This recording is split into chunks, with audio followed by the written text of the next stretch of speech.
Welcome to the Mindful Mama podcast, where we navigate controversial topics, deep dive into life-changing stories, and engage in meaningful conversation.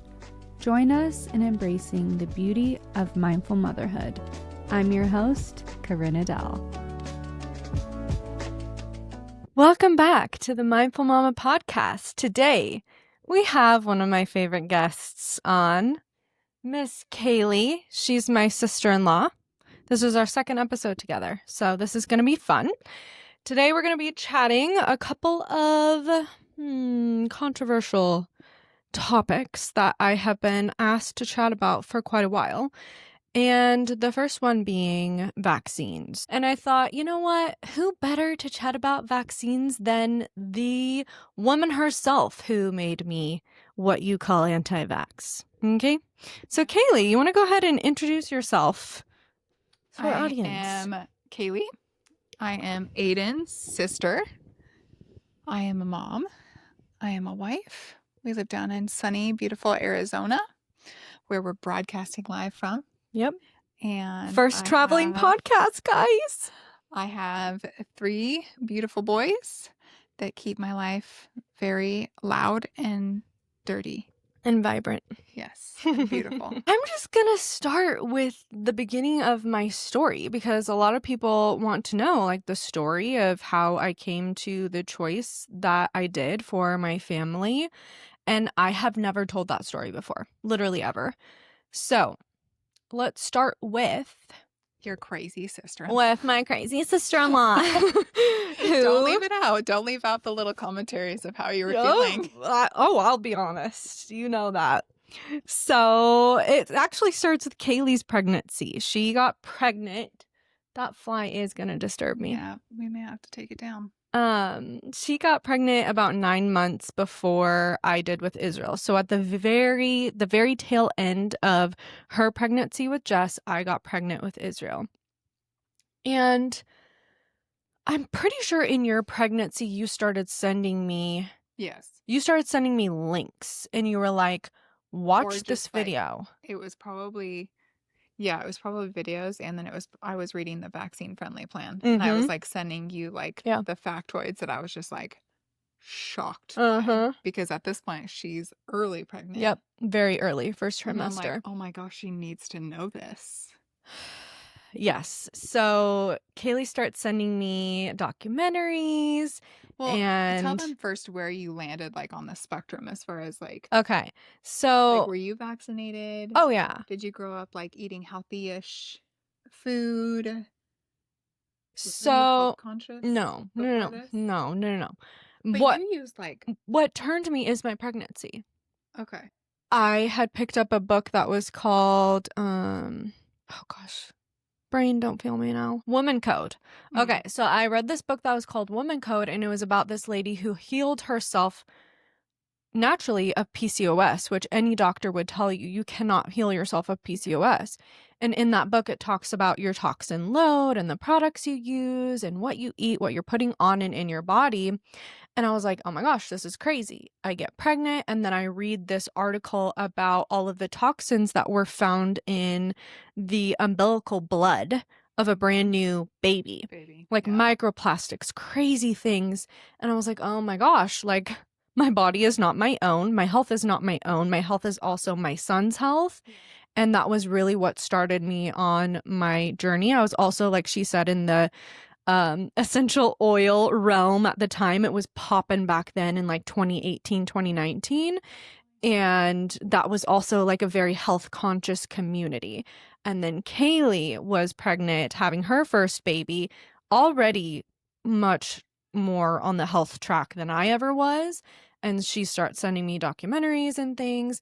And I don't think I ever watched a single one that you had sent me at the time. Thanks. At the time. in real time. Literally, you are losing it. So yes, let's go back to, I was fully vaccinated. I would go get the flu shot. Which, for those that don't know, fully vaccinated when we were kids was 8. I don't even know. 12. I don't even know how many. And now the full dosing is 72. I think it's more now too, because they just came out with the Well, RFK is removing the COVID vaccine. Yes, he already did. But they just came out with another vaccine. What was it? RSV. Oh, that's right. RSV Okay. just came out. I honestly have no idea what I've been vaccinated for, but, you know, like... Fully vaccinated in the early 90s, though. We're just like... Yes. 10 vaccines or something like that. But I did get the HPV series. Oh, we've never talked. No, we haven't. So interesting. Yup. I remember I was 15 years old. My mom was taking me to get these mysterious vaccines, and she told me... So bad. Yes. And my mom told me, do not tell your boyfriend what we are doing today. Don't tell him or his family what vaccines you're getting, because this is for sexual health. And I don't want them to think that you guys are sexually active. And I had no idea. I had no idea what it was or why it was important, nothing like that. But my mom, she didn't know any better. She just wanted to protect me from cancer. Yeah. You know? So I got the full series. I got all of them. Oh my gosh. Yeah. See, I got one, and somebody close to me had it, and they didn't get diagnosed until late in life. And how it was presented to me was, if you are celibate and your husband maybe was with one person before you, even if you did everything perfect, he could have HPV and he wouldn't know. Right. And so you want to get vaccinated to protect you, because this person found out they had HPV upward of 50 years old. And they were like, it could have been the first guy that I was with. Right. And you know what? My mom's really close friend had that happen to her. She did everything right biblically, as far as like she saved herself from marriage. And it was her husband, and she got the cancer. Yeah. As a brand new bride. Which is tragic. It is tragic. It is tragic. But what do we know 15 years from now? Gosh. Like, it's been 15 years since you got it, and HPV numbers have shut up. Gone up after an HPV vaccine. And it's supposed to. And what else has gone up? Take them down. Does your generation have problems with fertility? Oh my gosh. More than before? Like, it's literally like, I feel like it's 1 in 4. Awful. People are experiencing fertility issues. Yeah. So, yeah, I was fully vaccinated, got all the HPVs. I would get the flu shot whenever I could, go to Costco. Mom would always tell me to get it, because she always worked in medicine, and I was like, I don't want it. When I got the HPV, my arm literally hurt. Mine was like a ball. A rock. So bad. Because I was like scrawny. I was like 100 pounds. Me too. 5'11". And I had like no fat in my arm. I barely had any muscle on my arm. My mom was like pushing on it, trying to like rub it. She's like, you need to disperse the medicine. I still to this day remember that so distinctly. And I feel like it was a burning sensation when it burning, was. Yeah. And it just like, it felt like someone had just slugged you in the arm over and over and over again. Yep. Okay, that was a rabbit trail. We've never talked about HPV before. I know, that's so interesting that we haven't talked about that before. I didn't know that you had done it. Okay, so I was pro-vax, but I knew nothing. I'd never read an insert. I didn't know the history. I knew absolutely nothing. So Kaylee sending me that information about, at the time, I think you were just thinking of like delaying or whatever. You weren't even talking about not doing any. And even that, I was like, oh my gosh, how are we going to keep our child away from her child? We're not going to take our fully vaccinated child around her unvaccinated child. Like, I literally was having conversations with Aiden. Like, how are we going to do this without being terrible? Because I love my sister-in-law, but also, what if her child is riddled with disease? So, oh my gosh. I love it. Yep. And then, gosh, you just like kept sending me things. And I was like, you know what? I'm just gonna see what the heck she's talking about. What the heck? Idea. Yeah. And Kaylee is not like a pushy person. She was not like rudely sending me things or no, like. I was just literally being flabbergasted. Yeah. Because on my side of things, like I had been fully vaccinated in 1990 or whatever. My mom worked in medicine. Like I said, she constantly was like, come in and get the flu shot. The new flu shot's out. My dad is a firefighter, so he always was vaccinated. He worked in medicine. My mom worked in medicine. And so vaccines are like good. Yes. Antibiotics, good. Yeah. Pharmaceuticals, good. Yeah. And so when I started reading this, like I was flabbergasted. Like I was shocked. Like I went into it just being like, I want to educate myself. And I don't know what I had read. Like I had read a book kind of like you that made me start being doubtful about like the food industry. And then of course everything is kind of together. And so I was reading it and I literally was like, she needs to know this. She has to know this. And so I wasn't trying to be like annoying, but I was like, I'm not going to not tell you. Yeah. Because I love you and I don't want you to end up with a vaccine injured baby. Yeah. So, and you had also sent me the verse that talks about, gosh, there's like two of them that come to mind, but not following the ways of this world. And you had related that to vaccines. You were like, what does this world, or at least America, do? We're constantly vaccinating our children and we are supposed to be set apart. And I remember being like, that's not really what that verse is about. But it stuck with me. Completely, but you could still use that as, 100%. Just an awareness. Right. And it stuck with me though. And I was like, okay, actually that is so true. And we can use that verse and apply it to many things in life, including this area of vaccines. So I think I did end up finally watching the Vaxxed documentary. And I was like, oh no. Wait. Oh wait, Kaylee. Kaylee's actually, because I was literally thinking like we're gonna have to keep Israel away until he's fully vaccinated, has his MMR at 1 or 3 or whatever. And then I make you cringe now. Yes, it does, of course. And it was all me being uneducated. I knew absolutely nothing except for what everyone says online and how everyone speaks about people who choose not to vaccinate. I just was a sheep. I was thinking the way that everyone else does for no reason, with no good solid evidence behind it. And it was literally just like one documentary. And then I started joining the Facebook groups. I joined this one Facebook group that got banned. It was called the Vaccine Education Discussion Forum. It had hundreds of thousands of people in it, and it got banned, of course. And they turned it into a website. So then I followed that website, and then I followed the inserts on just the inserts on Instagram, started reading through the inserts.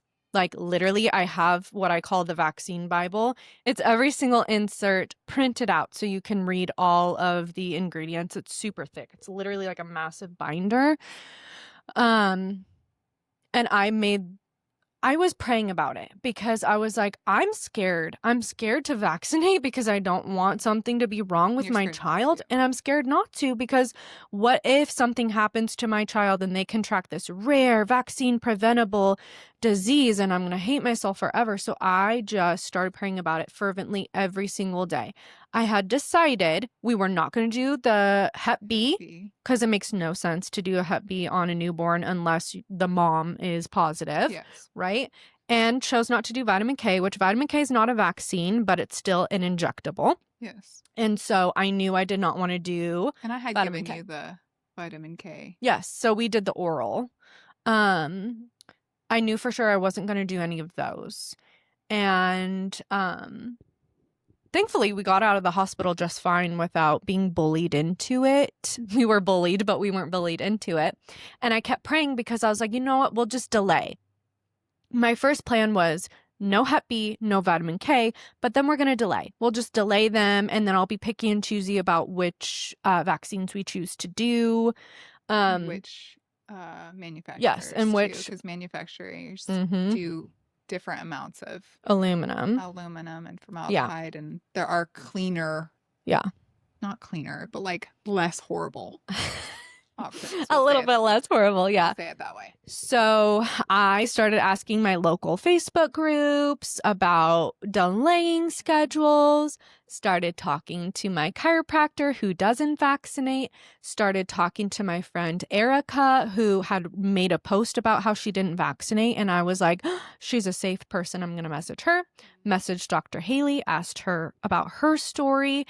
And one day, I think Israel was like 2 months old. I was sitting there praying, and I was just like, God, I need you to give me literally a physical sign. I need to know what the heck to do. I'm scared. Literally, as soon as I was done praying, I opened up my phone and there was a message from one of my friends named Madison. And she was like, hey, Corinne. And I had never talked about vaccines online ever. I didn't have a following yet. It was like nothing. She was like, what are you doing about vaccines? I don't feel good about them at all. And I'm not sure what to do. Like immediately after. Literally immediately. Yeah, immediately. And as women, our bodies are constantly evolving, and Indigo Luna gets that. Their beautiful, sustainable clothing made from natural fibers is designed with you in mind. Embracing every curve and change, including the seasons of pregnancy and breastfeeding, rooted in slow fashion, Indigo Luna prioritizes ethical production and timeless designs. As a newly postpartum mother, they really helped me rediscover my confidence and style. Feel good in clothes that honor your body and the planet. Use my link in the show notes to save 10% off your order at indigoluna.com. And I literally like broke down in tears and I was like, thank you, God. Like this is the sign. Goosebumps. Yep. And I told her, I was like, you're literally an answer to my prayer. I was just asking God to give me a sign if I should vaccinate or not. And you messaged me out of the blue randomly about vaccines. And that was it for you. Like, yes, I'm not vaccinated. I literally texted Aiden right after that and said, we're not doing any, because he was at work. And then that night, I ended up having a dream that Israel had MTHFR, which we've never been tested for it, but I wouldn't be surprised if we do have that gene. Well, yeah, I have it. It's definitely on our side. Yeah, my kids have markers for it. Yeah. I had a dream that he did have that. We chose to vaccinate him, and he had a severe injury. So it's like God gave me a double whammy. For those that don't know, MTHFR is a methylation gene that doesn't let you detox. Mm-hmm. So a lot of times the people that are getting these vaccine injuries do have confounding factors. Yep. And their toxin load is just too high and they can't handle the toxin injected into them, nor should they. Yep. But so that was it for me. I was still scared. I was still like shaking in my boots. Like I knew I was solid in my choice, but I was also scared because I'm a first-time mom. And I was making this huge choice. And back in like 2019, it was like no one talked about this online publicly. Yeah. No one would admit that they're an anti-vaxxer. It took me a couple of years to finally talk about it online publicly and not care about it. I think the interesting thing is that pro-vax means just like, I just listen to what my doctor says. Yes. Now pro-vax means something very, very different because anti-vax and pro-vax are very polarizing groups. But I think back then, most people weren't like pro-vaccine before 2020. It was just like, oh, I just follow what the doctor tells me to do. And then you have these Crunchi people that are like, anti-vax. Mm-hmm. But I honestly like the term that you used to use. Pro-informed consent. Informed consent. Yes. Because for me, I just like, I cannot imagine somebody choosing to vaccinate after they inform themselves and finding out the information. I just can't imagine that somebody reads the information, researches even a little bit, reads an insert. You know, just imagine if it's kind of like the abortion thing where the statistic is like if they see a sonogram or their baby, it goes down. It's like if someone is handed the insert and is like, go ahead and read this. And then once you're done reading it, then we'll vaccinate. Yeah. How many people would like read the insert and just be like, ooh, death? Death is a side effect? Seizures? Mm-hmm. Also, they don't get chicken pox. You know, like these ridiculous things where it's like, I'm not afraid of my kids having chickenpox. Yeah.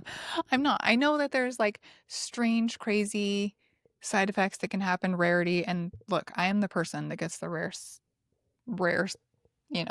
case scenarios. Mm-hmm. But I just can't imagine that if people were truly informed, that the same amount of people would be still choosing it. pro-vax, Yeah. You know?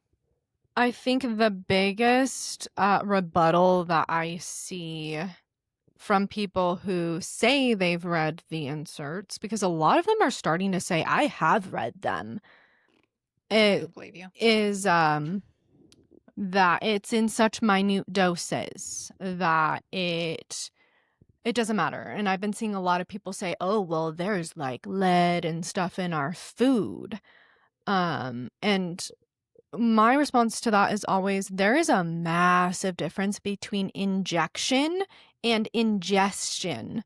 We have organs in place to remove those toxins, but when you're injecting something into your bloodstream and it's crossing your blood-brain barrier, that's a lot different and harder for your body to control because it's not ingested, it's injected into your body. And when you're injecting something like mercury or aluminum or formaldehyde that is past the level that they say is healthy for an adult. Oh, like yeah. Poison control. Yes. If you look up the milligrams of how much you can, it is over the amount for an adult. And we're injecting this into a baby. I saw that a ways back. It was a while ago, but somebody like called poison control and was like, hey, so I accidentally injected this amount of mercury. And they were like, you need to go to the hospital. Yup. The amount of aluminum we're injecting into our tiny babies is more than allotted for like a 300-pound male. Like more than allotted. Yeah. That is safe. And that's going into a 7-pound, 6-pound, 5-pound. They're your babies. I want to say my vax. Oh, here it is. I thought it got deleted. Here it is. Let's read 3 facts about injecting aluminum. Okay. Aluminum adjuvants can travel into the brain and cause chronic inflammation. The CDC recommended vaccines in the first 6 months of life include over 3,500 micrograms of aluminum adjuvant.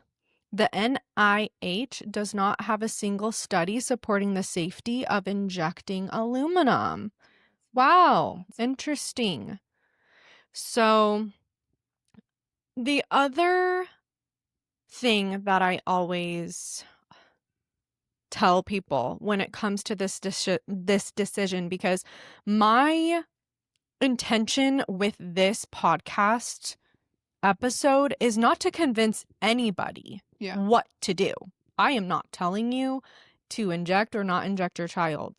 That is your decision. I'm just sharing my story because a lot of people are interested in why I've chosen the way that I've chosen. And one of the biggest things I'll always tell people is the more you know, the more you N-O. Nope. The more you know. No, the more you say no. It's honestly endless. It's endless. The things that come up about what's in vaccines, vaccine injuries, how we've been lied to, the safety studies. There's literally virtually no safety studies that have come out. Yep. Like one of the biggest eye openers for me was when I found out there's literally 0 safety studies on the entirety of the vaccination schedule. So there's never been a total study of the 72 vaccines that are on the CDC schedule ever. They've never done a total study on what all of that does. They know what will happen. They know what will happen. And there's limited studies of the vaccinated versus the unvaccinated. And it's hard to do studies on the unvaccinated because they won't pay for it. They call it unethical to withhold life-saving drugs to a child. But RFK does have a book. I believe it's called The Unvaccinated versus the Vaccinated, and he has some trials in there that you can read or listen to on Audible. That's really good. And it's very eye-opening. One book that I always recommend if you are on the fence or if you're having a hard time with your husband, this is the book that always gets the husbands on board. It's called Dissolving Illusions. That book will blow your mind. It's about the history of vaccines. No, it's about the history of the diseases. Oh. And back when all of these people were dying is because they were living in unsanitary nastiness where they're drinking water that rats have died in. Yeah. And there was no like flushing of toilets or washing of hands. Like they didn't really know germs were a thing. And so of course you're going to be plagued with disease if you don't know proper hygiene and you're not living in proper hygiene. Yeah. So it just so happened that the time that sanitation started to get better, that vaccines were also introduced. So it looks like there's a correlation there. Yes, that's the saver, which don't get me wrong. I'm not going to sit here and deny that vaccines don't work. I'm not going to deny that. I'll never deny that. But they're not 100% effective. And the risk way outweighs the benefit for me. Yeah. And I have always said, if for some odd reason they came out with saline and just the disease and it was fully safe, I'd do it. 100%. Oh my gosh, I'll line my kids up. Let's do all the vaccines. But the adjuvants and the... Can you explain what an adjuvant is to people that don't understand? The mercury, formaldehyde, those kind of ingredients, they are put in there as like they want your immune system to respond. They want stimulant to agitate your immune system so that it builds. They see the virus and they say, ooh, get it.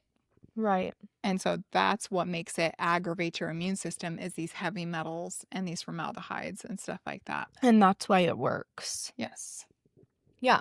So, and then also, with that being said, with these, we can call them immune system agitators, I guess, for better, easier to understand verbiage. We also see immune systems reacting to things like eggs and peanuts, which are in children becoming severely allergic to peanuts and eggs because those are also a part of a lot of the vaccines. And when your body's injected and is being told to set a red alarm system towards the measles, but peanuts is also in the vaccine, then when your baby is introduced to peanuts, some children, a lot of children, their bodies react the same way to peanuts as they would to the measles. Yeah.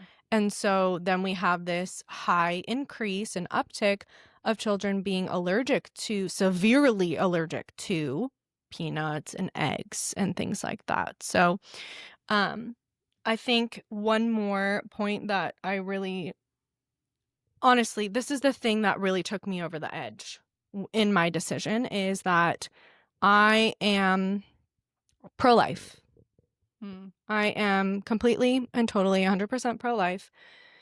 And when I found out that most of the vaccines contain aborted fetal cells in them. Or aborted fetal cell technology. Let's even say that because I don't care. Yeah. I don't care whether there's cells in it. I don't care. Or just the cells used. The research that made it develop it. Like, I don't want any part of evil. The vaccines that we have today are built on hundreds and hundreds and hundreds of aborted babies. That is how they grow them. That's how they grow the vaccines. That's how they create them. And I could not My conviction around this is so high that there is no way that I could stand in front of God and say, yeah, I'm pro-life, but also I knew there was aborted babies in the process of the making of vaccines, and I still chose this for my family. That was really what sealed the deal for me, was knowing that you cannot be pro-life and pro-vaccine. What you're saying, informed pro-vaccine. You have to just look away in some capacities and if you're going to swallow the I'm pro-life and pro-vaccine. And there are people, a lot of Christians who do. Yeah. And they will say, well, the Pope recommended that we could do this. Yeah. And they use that as an excuse. So, yep. I've had, a lot of Christians say that. I've also had a lot of people say things like, well, they died for a good cause because now look at all the lives that they're saving. That's the sad part too. Is yes. Like, not only because we see the same as far as pro-life, the saddest part is hearing about how it happened, because they're like, oh, they were going to get abortions anywhere. They were no, they were not. Mm-mm. They were told that their babies were going to die, and they were lied to so that they would abort their babies. And these babies were kept alive while their cells were harvested. So it technically, I mean, we could get into the verbiage of this, but they're water bag abortions, which means this makes my stomach the mother essentially just delivers the baby early. It's an induction. They keep the baby alive because they need the body to be alive in order to harvest the organs that they need to grow these vaccines. And a lot of people think, how many are there that are in the vaccines? I want to say like 3 to 5. I don't know. And so a lot of people will say, well, it's only 3 babies. And that's also false, because they had to abort hundreds and hundreds of babies in order to get the perfect. Have the number in it? Yes, yeah. One of them. It's like something. 83 or 79 or 70, something like that. They aborted hundreds of babies because it's not easy to get these organs and have them work properly. So it's not just like 3 to 5. It's hundreds of babies that have been sacrificed in order for us to now have these life-saving miracles. So I remember you and I had a conversation, and you had told me, you had come up with this thing where you were like, say you were a part of this amazing program and they were just absolutely incredible, and you loved being a part of that program, and they did such good stuff, but once a year, just once a year, they sacrificed a person. Yeah. Would you still want to be a part of that group?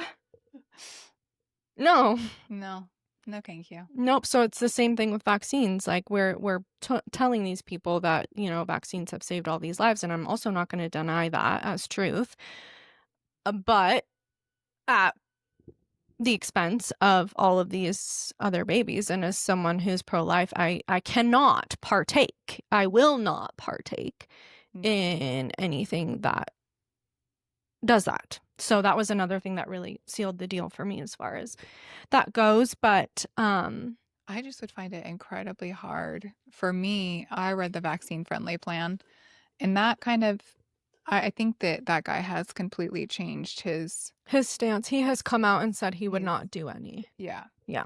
When I read the book, and maybe it's like an older version, I don't know if they've edited that book, but he was a pediatrician in Oregon, and he took his actual charts and said, okay, my vaccinated kids are on this side and my non-vaccinated kids are on this side. And he actually tells the data of how many kids have vaccine injuries or autism or eczema or whatever it may be, asthma. And it's baffling. And so he dug in and started looking into the manufacturers and presents the information very, very neutral And it's like, my kids are vaccinated. You know, we didn't have any bad outcomes. If I'm remembering correctly, it's been 6 years. But if I had it to do again, I would use this brand. And again, I'm quoting what I read. And by the time I had read through it, there was only one vaccine, and I literally can't even remember what it is. But there was one vaccine that I was like, okay, I think it's Hib. I thought it wasn't DTaP. No. That one is like the number one. If you're not going to get it, if you're not going to get one, don't get DTaP. That's the worst one. Well, they call it the DTaP Scream for a reason. Yes. But I want to say it's Hib, but I'm probably wrong. We took our eldest, and I did the research. I found the manufacturer who was doing the manufacturer that I wanted, that had the lowest mercury, aluminum, or whatever, and called around, found it, and we went and gave him one vaccine. And I was sick to my stomach that whole night. I kept going in, touching him, feeling him, and I was so incredibly worried and anxious. And I just told my husband, I was like, I don't think it's worth it. Like, why is something that's supposed to be like saving him or protecting should be him making you feel comfortable, making me feel like my baby is going to die? Yeah. Like, I was just imagining him having a vaccine injury and like dying. I'm like, I can't continue doing it. So my kid had one vaccine and no more. Yeah. So I think another good source, you were just looking at a podcast, the episode with RFK on Joe Rogan. Oh, I know.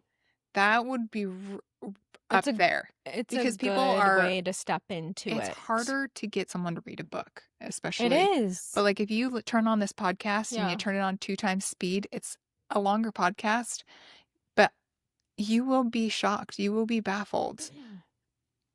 And it will definitely create some questions and concerns, I think. I think it would be very hard to listen to something like that and something not inside of you go, maybe I should look into this more. Yeah. I'm going to leave some resources down below too for those of you who are interested. I'll just do a couple so I'm not like overwhelming you guys, but I do have a full highlight bubble on my Instagram of all of my favorite resources. So that's podcasts and books and websites, because again, I'm not here to tell you what to do, but the more you know, the more you say no to this.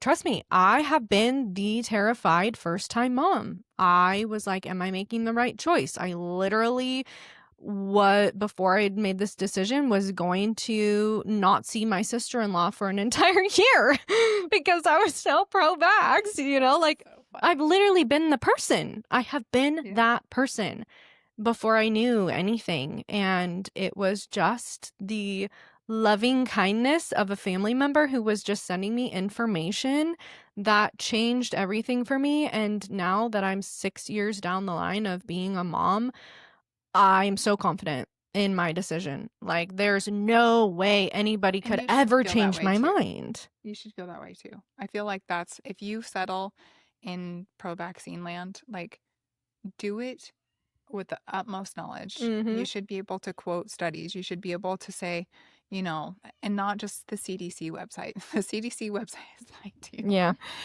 Look into where the money comes from. Educate yourself so you can feel confident about your decision and know that you're making the best decision for your family, your babies. Yeah. Okay, I think we're complete on that. We could probably talk forever about vaccines and go over all the statistics and the craziness and all of the different things, but I think we're going to move on to our next controversial topic, and that is going to be talking about aging, beauty standards, and the other things that we are obsessed with injecting into our bodies, which is Botox and filler. So, do you want to take the stage on this one? I think we have an interesting stance, just specifically because you and I were both in the beauty industry. So I was a professional makeup artist for 12 years, and Corinne was a makeup artist as well before becoming a mom. And I think that it's a very different take than you would hear from somebody in the beauty industry or someone that has been immersed in that industry. But I think things have changed a lot, obviously. Like, let's be real. Like, getting Botox at 17, 18, 19, 20 years old is insanity. Nutso. That's nutso. I mean, on the science side of it, it's called botulinum toxin. It is a toxin. It's something that paralyzes. And if you want to follow something and educate yourself too, there's an Instagram page called Never Talks. I can link it. I'll find it. I'll send it to her so she can link it in the show notes. But like, it's basically vaccine injuries of women that have had Botox. Do you follow them? It's Never Talks. Yeah, Never Talks. And it's crazy. It is absolutely crazy. And I know someone personally who had Botox done and their eyebrow just was like drooped down. It took me 5 years to finally find non-toxic makeup that's not only nourishing to my skin, but actually performs well. As a previous makeup artist myself, I absolutely refuse to spend my money on makeup products that do not work. Crunchi is the brand that finally converted me. They have personally banished over 10,000 ingredients that do not make the cut into their products, that unfortunately is in most of the makeup we use day in and day out. I'm personally obsessed with their cream concealers and their cream blushes, and I finally started wearing lipstick again because I actually feel good about kissing my babies while wearing it. So their lip pencils are a must. Click the link in my show notes and add the code ADVOCATE10 for 10% off your first purchase with Crunchi. That's Crunchi with an I. And make sure to use my link or the code will not work. You know, and like they had to go in and like do Botox and like fix it to push it back up. Yeah, try to balance out their face. But their face, they were like, you're just going to be that for a couple months until it wears off. You know, so just on the smallest scale, the risks there is like your face is going to look weird. Didn't I send you that? Like somebody posted a before and after of their face and they looked so much worse. Yeah. Older. And they were like basically saying like, I had Botox blindness. Yeah. You know, and I thought I looked really good, but now I look back and my face is just like, it doesn't look like me. Yeah. But how did you, I honestly considered it because I get like, we both have these. That was the one thing where I told my husband, I was like, I don't like having scowl lines. Yeah. I don't want to have scowl lines. I don't look angry because I'm not an angry person. But now that I educated myself, again, going back to the vaccine thing, it's like once you start reading and once you start educating yourself on what you're about to inject into your body, you're definitely like, maybe not. And here's the thing is like health-wise, this has become such a huge trend. Yes, it's been around for a long time, but it was mainly like celebrities that were getting this done. And then like over the past decade, it has just exploded. And there are just even in the 5 years, like, really. What are they called? Med spas or whatever on every corner now. Botox and parties. Oh my gosh, yes. From people who are just injecting you and it's everywhere now. Everybody has it. Everyone has had it done. And I think one thing that I've noticed is like these girls will, especially like influencers and stuff, they'll be like, I don't have filler anymore. That dissolved. And it's like, no, you still have it. Maybe it's not as beautiful as it once was, but it's in your system. Like they have done scans of women who have been getting injected and it doesn't leave your body. It is in your face forever. I just recently saw that where they did like, I don't know what kind of scan, but they scanned it and there was just like, you could see all of the filler in their face. And it's like, I am calling it right now that we are going to see studies in the future of how horrific filler and Botox is for your system. Like we already know this, but not everyone knows or cares. And it's like, same with vaccines. We're just constantly injecting our bodies with all of these different things to keep ourselves healthy, to make ourselves look beautiful. We're sold all of these different vials of things that are foreign to our bodies and are absolutely horrific for our health. And not to mention, I have rarely ever seen somebody that looks better with filler or Botox. Especially filler. And especially filler. Right. So something me and Kaylee have talked about before is like, it's so interesting how our brains work. You can always tell when someone has Botox or filler, even if it's done well, because our brains are so good at knowing what's real in human facial expressions and interactions. So there have been times where I've looked at somebody, I'm watching them talk, and it's not conscious in my brain that, oh, they have filler or Botox or whatever. I'm just sitting there trying to figure out, like, my brain is scanning and I'm like, what is off about this person? Yeah. And it's just the most subtle thing, but their top lip doesn't move when they're talking. Yeah. And their forehead isn't moving. Expressions, no oh smile my lines. Gosh. What was the podcast you and I both listened to about how it affects our children? Oh, yeah, that was interesting. Yeah. So there's another podcast. I'll see if I can try and find it. It might have been the new podcast with Corey Malloy. She came out with a new podcast. I didn't know. That was interesting.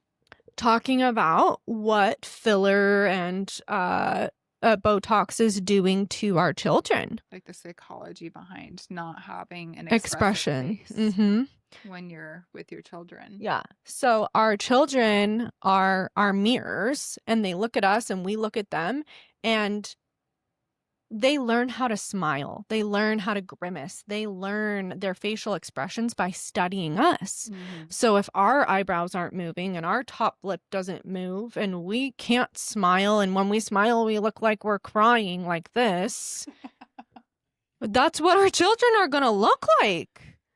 And, like, how interesting is that to think that, like, to go on a deeper level, and this is going to be very out there, I fully believe that this is Satan's way of stealing women's expressions.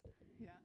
It is the enemy's way. We've definitely discussed this in depth as far as it's such a distortion of beauty. Yeah. It's such a distortion of beauty because people do not. And I feel like this all kind of started with like social media and filters. Yeah. You know, and like making your eyes bigger and making your eyebrows, you know, and making your skin perfectly smooth. Your lips and it's plumper. Like something that I just like did not subscribe to when I was a makeup artist is like I rarely posted edited photos because I just didn't like. That's not their reality. That's not skin texture. Yeah. I'm not going to put these unrealistic expectations of what somebody looks like when their makeup is done. You're still going to have pores. Yes. You're still going to have pimples. Yep. You're still going to have wrinkles. Are they going to look better? Absolutely. Yep. But I don't like that. And the other thing I did not like in the makeup industry, this is just me, I hated before and afters. Really? I hated before and afters because I feel like it's basically saying, you were ugly. How ugly you are, and look how beautiful I made this person look. I didn't even think of it that way. I just thought that was so uncharitable. Yeah. Like, I'm going to post the worst image of you. With your baggy eyes, you didn't sleep because you're so nervous. That you rolled into this bridal party with. And then I'm going to take a picture of you when you have your hair done, you're in a formal gown, and you have your makeup done. Mm. Like, yeah. No, that is not kind. I honestly didn't even think of it that way, but that's so true. But I think that the social media aspect of it really started transforming how people looked at their bodies and their beauty. And obviously they're comparing constantly to other women and everything. I mean, like hair dye, hair extensions, eyebrow lamination, eyebrow tattoos, false lashes, makeup, contouring. I also didn't do like the contouring. Like I always told my brides, like, I want to make you look like an enhanced, the best version of yourself. I am not trying to make you look like a different person. Make you look like a different person. I won't do it. If that's what you're looking for, then I am not the makeup artist for you. Like, I want you to look like an absolutely beautiful version of yourself, not like you have a skinny nose and a cut chin that you don't have. Right.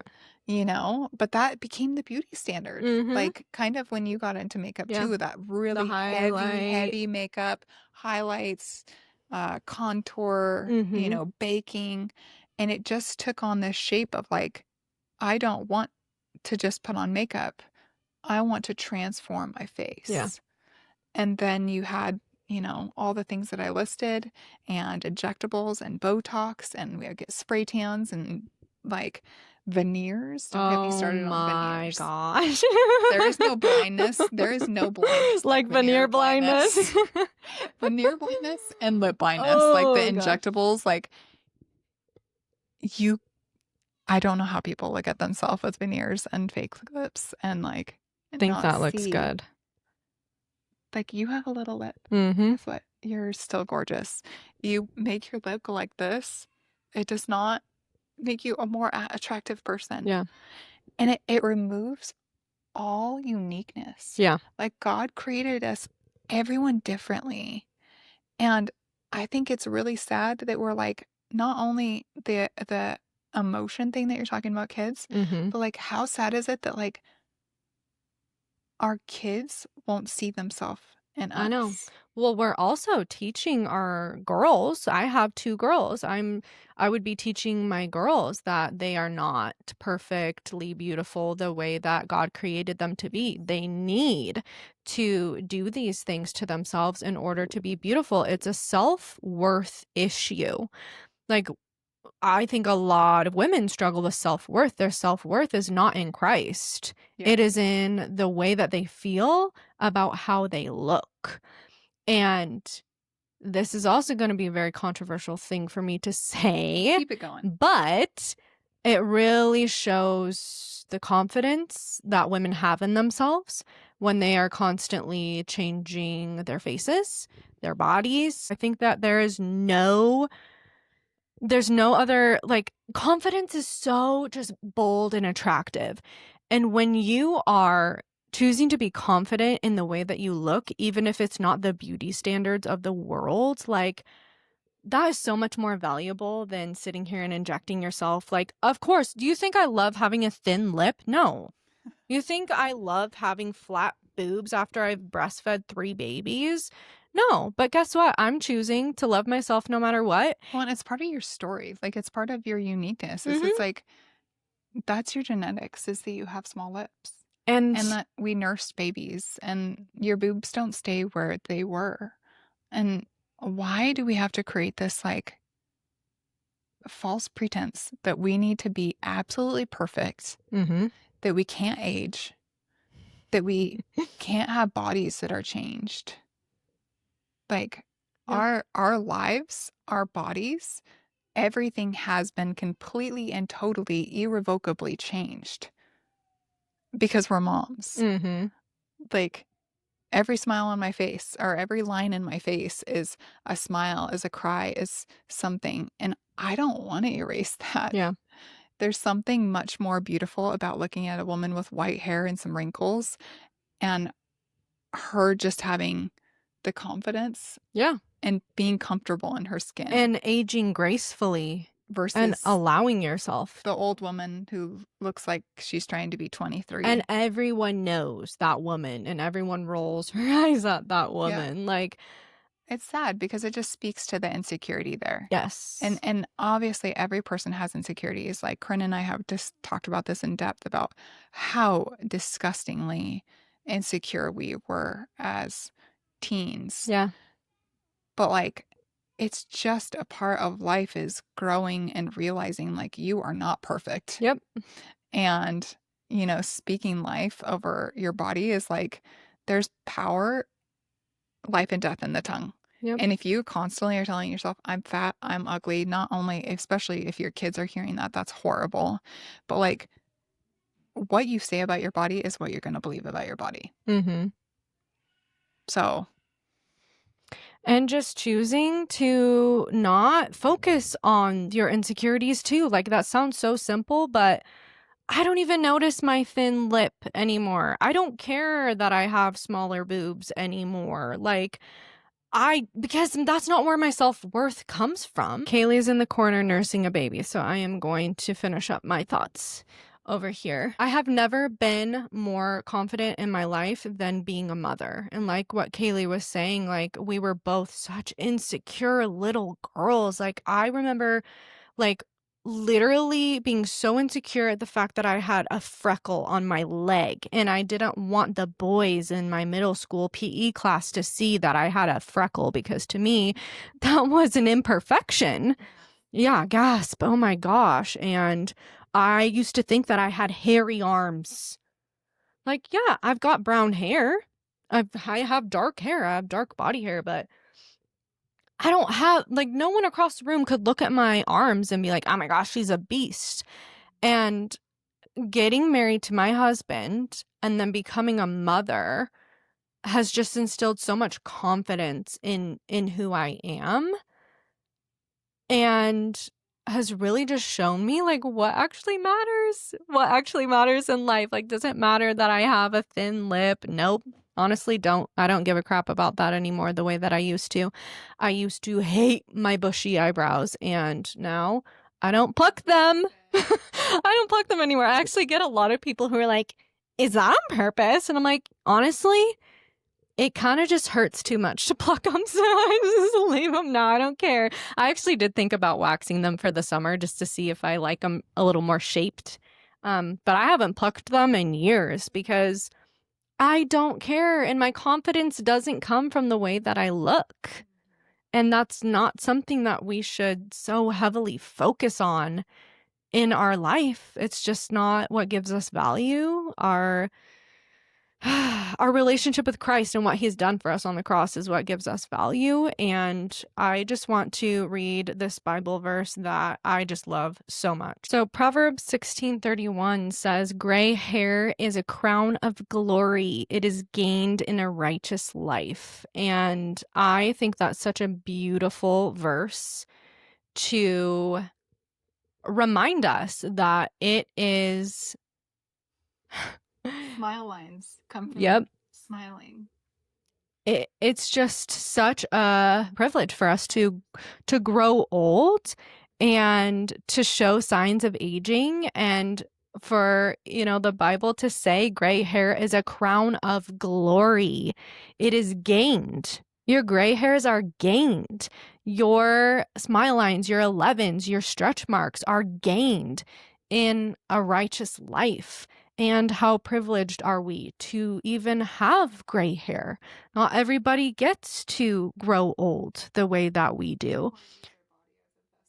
Or grow a human. Yeah. Or yes, not everybody gets to use their body as a vessel to grow humans or have the saggier small boobs because they weren't able to nurse a baby. Like, these are all privileges, and they should be embraced instead of erased. Ooh, did I just come up with something? Oh my gosh.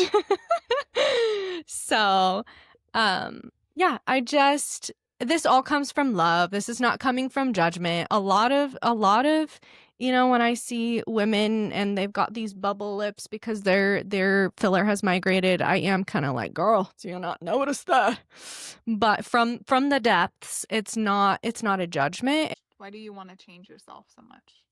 It's getting to the root of the insecurities and the self-worth, and evaluating what's really important in life and learning to embrace how God created you to be, and focusing your efforts in places that matter more, focusing your finances. Oh my gosh, the amount of people who go into debt for making their bodies into something that it's not supposed to be. Take that money and go on a vacation with your family and make memories. And I'm not 100% against plastic surgery, like, there are situations in which, like, I could understand why someone would want a tummy tuck. I could understand why someone would want a breast lift. It's more so the culture. Yeah, you can talk. Yeah, it's not situations like that. Like, oh, I lost 300 pounds and now I need a tummy tuck. Need the skin We're surgery. talking about the standard of beauty morphing into literally only perfection. Like, every person's face is tanned and smooth and symmetrical and has a pointy chin and an upturned lip, and it really is erasing uniqueness and beauty. It is. You know, it's like we have different lips, we have different eyes, we have different, like, why are we all trying to look exactly the same? How boring. Yeah. How boring. Yep. And the most beautiful women in history are all very unique looking women. Like, I saw a post about that recently where it was like, look at these actors from like the 1900s, and these were like the most famous, most beautiful actors, and they look so unique. Yes. And that's the beauty. Like, yeah, that's their genetics. And we're erasing our genetics. I've seen a lot of really beautiful posts of people being like, I used to be super insecure about my nose. And then they show like a picture of their grandma or their grandpa, and they're like, never mind, it's my grandpa's nose. Now I'm going to embrace it and love my grandpa's nose.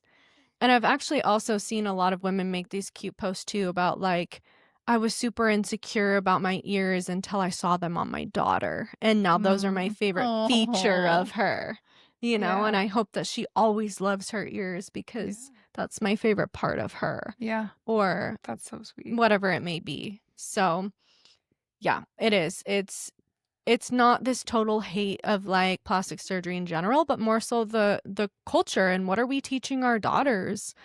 Just don't subscribe to it. Yeah. Don't subscribe to it. Like, be reflective for a moment. And, you know, if you've bought into the lie that you need to change your face, you don't. You don't need to. And I'll just say there is something about actively and diligently taking care of your skin and working hard at using your gua sha. And let's talk about the alternatives. Yeah. Like, you and I are not doing filler. We're not doing Botox. Nope. So what can we do? Yeah. Because that is something that I think is very interesting, is the makeup tutorial game has changed into like skincare. Yes, 100%.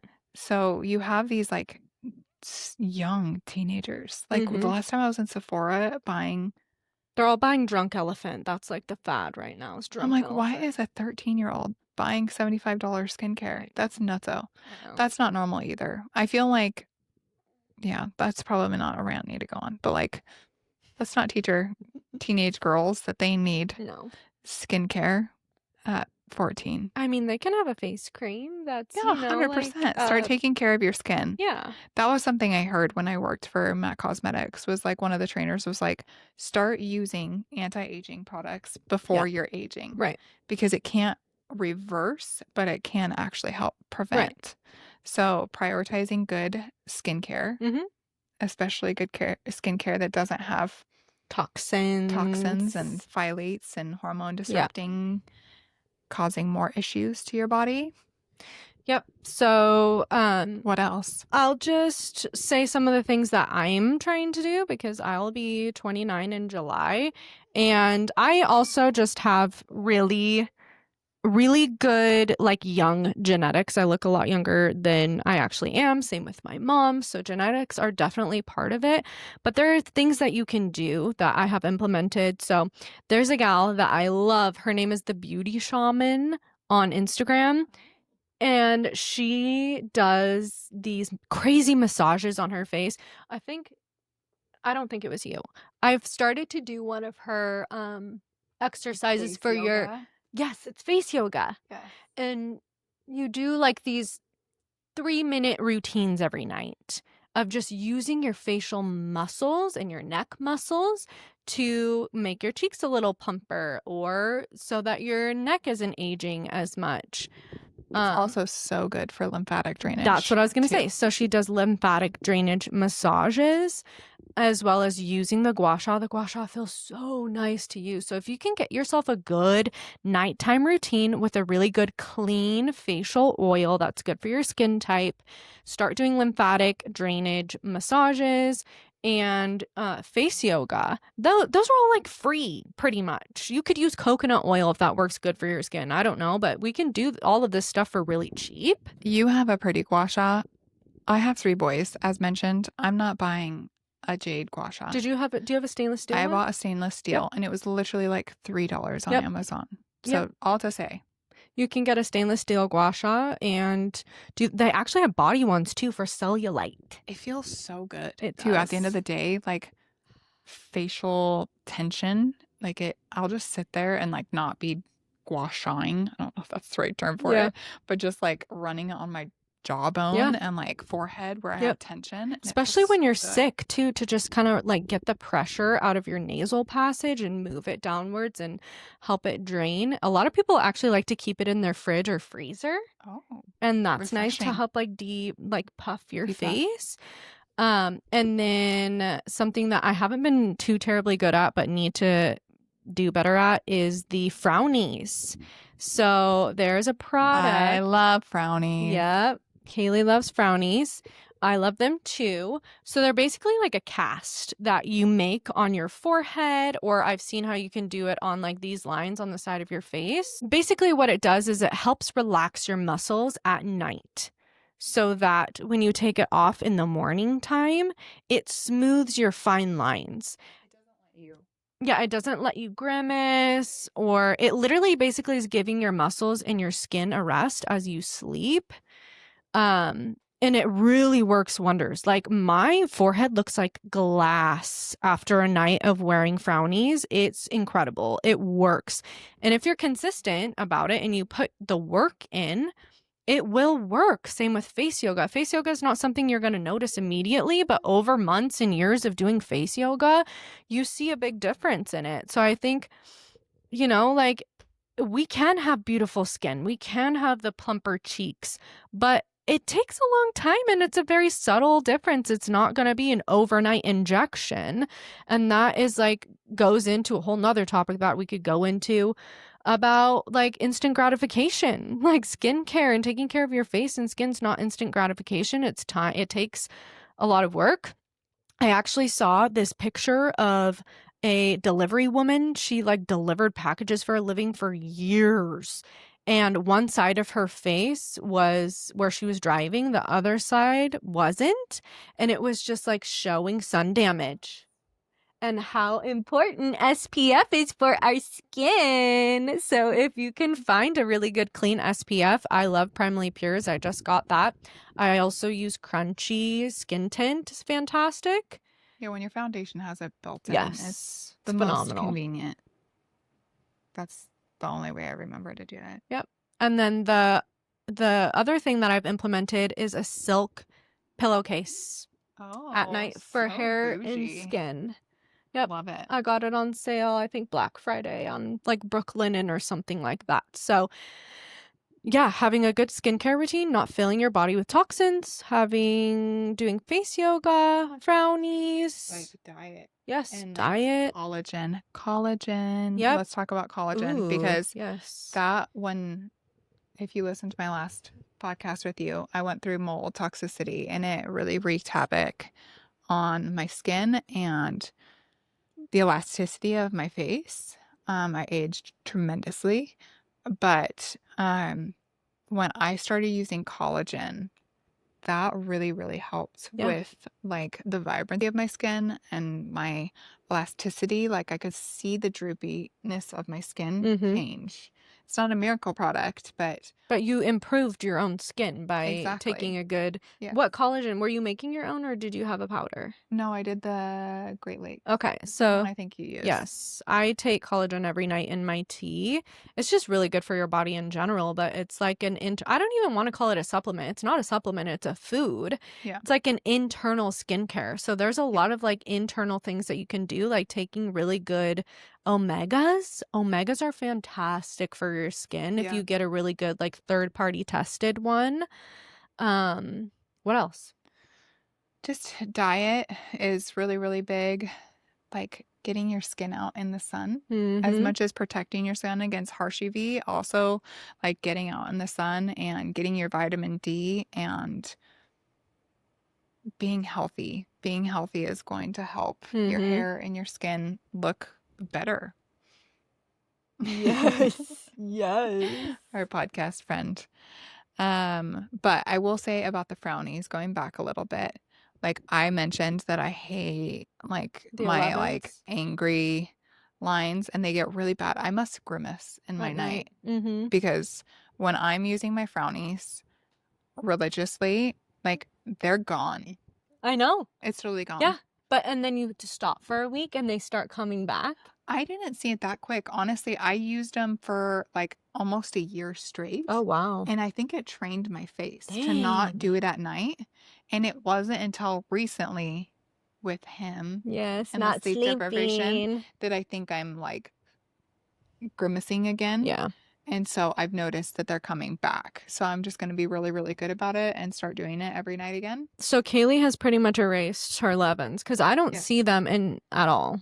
Like I see them like sometimes, like it definitely like when I am expressionate, they come back. But I think it makes a huge difference. Huge difference. I have like a forehead line that runs right up here because I'm very expressive when I'm talking to my kids and like interacting with them. And this, I have a fine line up here that is starting to get deeper. And every time I use my frownies, it like really like presses it in and like just pretty much erases it when I'm very diligent in using the frownies. Like it's honestly phenomenal. And it's not a quick fix. It's something you've got to do regularly and probably for the rest of your life if you really want to take care of your skin. But it's the choice doable. that you make. Right. That's the choice you make when you're not doing the toxic route. Is you're not going to get the instant results. Yeah. You know, it's the difference between exercising and Ozempic.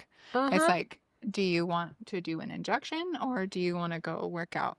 You know, do you want to work on getting healthy and work on your skin behaving better, or do you want to go and inject things? Right. You know, goes back to what you said, like the instant gratification thing. So, yeah. And if anyone else has like some good holistic natural ideas or ways that they take care of their skin, leave them down below for all the other ladies that are looking into wanting to take care of their skin a little bit better. I think hydration is another really, really big one. I already suffer from dry skin. That's just the type of skin that I have. So making sure that I'm truly hydrated, like intaking my minerals, not flushing my system with straight water, drinking a lot of really mineral rich drinks is really helpful too. So there's ways that you can how do I want to say this? Like age gracefully, I guess. Yeah. There's ways. Because we're not like here's the thing. It's like we're early on the aging game. Very. It's not like we're trying to completely not age. Like I think that's the opposite of what we're trying to say. You can take care of yourself and age gracefully. Yeah. And when it comes the day where, you know, we have wrinkles and, you know, less elasticity in our skin and our arms are floppy and our hair is turning gray, like I think we're going to be okay with that. Yeah. You know, like, because that's part of life. And we're choosing to be confident though. Yeah. You know, we're not leaning into insecurities and instead just choosing to be confident with the fact that we are not immortal. Like we aren't gonna be on this earth forever, and that is a reality. So yeah, that's what we do. Okay, you have any other thing you want to add? I don't think before we end this. All right, I think that's gonna close up this second fun, more controversial conversation with Kaylee. Thank you again for coming on. Second episode. Us. And that concludes today's episode. If you found value in this conversation or resonate with it in any way, I'd love for you to leave me a review on whatever platform you're listening in on and share about it on social media. Your support means the world. For more content like this, you can follow me at Corinne Adele on all platforms. Thank you for listening, and I'll see you next week.